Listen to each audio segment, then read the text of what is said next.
In this Genshin Impact guide, we're gonna take a look at the upcoming 4.0 character banner featuring Yelan and the brand new Fontaine 5-star Lyney.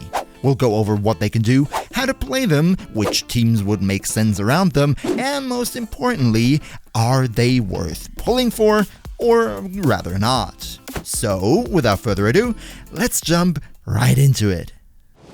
And before we take a look at the characters directly, let's first take a quick look at their respective elements. Because when considering their elements and their roles, we notice that we're actually comparing apples to oranges if we compare Lyney to Yelan. Here's what I mean.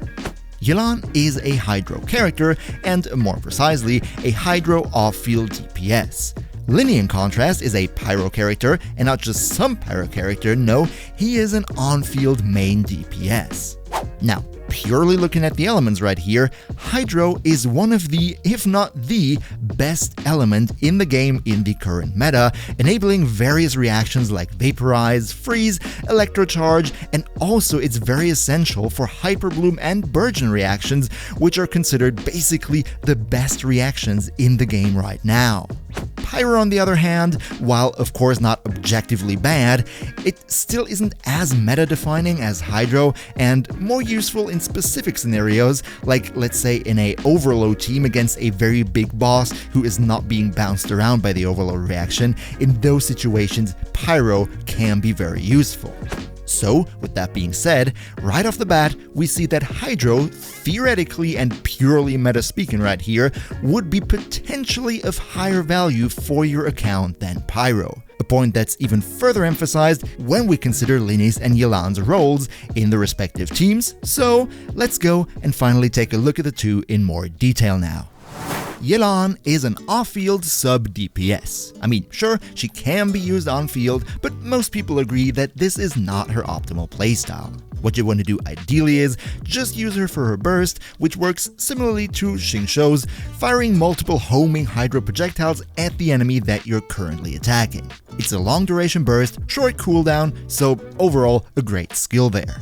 The special thing with Yelan, however, is that her damage is solely scaling off her maximum HP, making her very straightforward to build. Also, while her burst is up, the active character on field right now gains a damage bonus that will increase over time, capping out at a maximum of 50%. So, if we want to draw a comparison here, Yelan is kinda like a more offensive version of Xingqiu. Her elemental skill works a bit like Fischl's burst, I would say, just, with Hydro instead of Electro, and as I said, Yelan is mostly used as an off-field burst DPS and not for her actual on-field performance. But speaking of off-field DPS roles, this is exactly what makes her so great. Here's what I mean. As we've previously seen, Hydro can be used in many popular and very strong reactions, making all Hydro characters extremely flexibly in their use when it comes to teams. And on top of that, if you want to go for bloom-related reactions, which are arguably currently the best ones in the game, you need Hydro application to get that going, so that's also another plus point for Hydro characters. However, at the same time, especially in teams that want a lot of Hydro application, like Vaporize teams, Yelan is also a great addition. See, when it comes down to Vaporize, it's always about the order of application.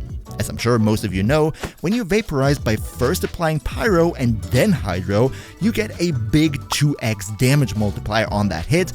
However, the enemies become immune to having elements applied to them for a brief period of time afterwards. However, if you first apply Hydro and then Pyro is the one actually triggering the reaction, while you only get a 1.5x damage multiplier, you can trigger the reaction again sooner, leading to a higher sustained DPS, which is usually what you're looking for with Vaporize. And here's the thing. If you play such a team, then you're probably using Xingqiu as your Hydro off-field applier. But depending on which on-field Pyro DPS you're using, it is very much possible that only Xingqiu's Hydro application might not be enough to keep up with the Pyro being dealt to the enemy.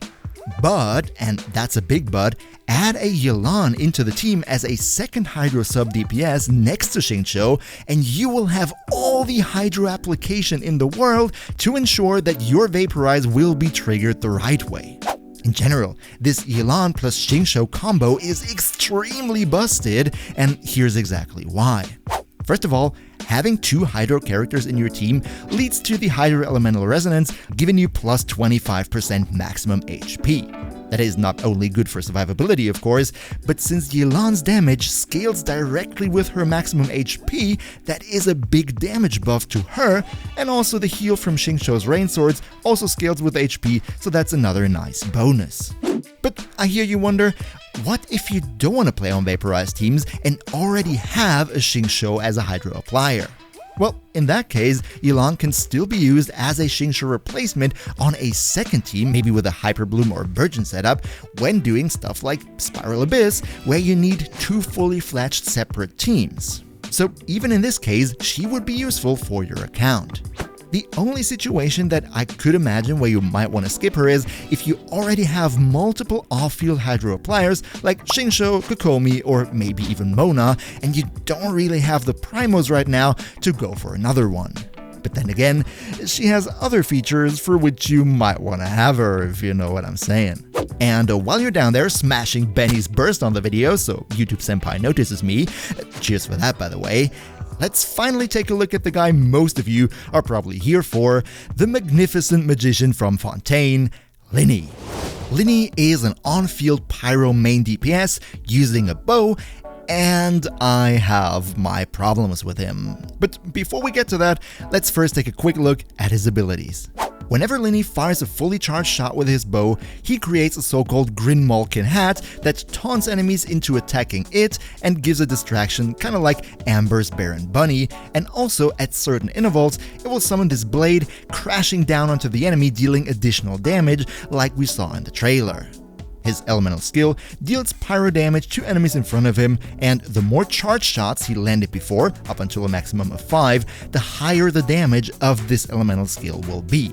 Also, it will go and blow up all Grinmalkin hats on the field to deal additional AoE damage. And his elemental burst turns you into a Grinmalkin cat, not hat, cat, they're 2 different things, that runs around and deals pyro damage to all the enemies near it before exploding in a big AoE.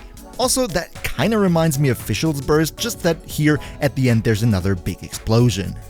And while I personally don't feel like this is the playstyle for me, up until this point, all my criticism is purely subjective. The actual problem with him becomes more clear once we take a closer look at his passives and the implications that they bring for his preferred teams.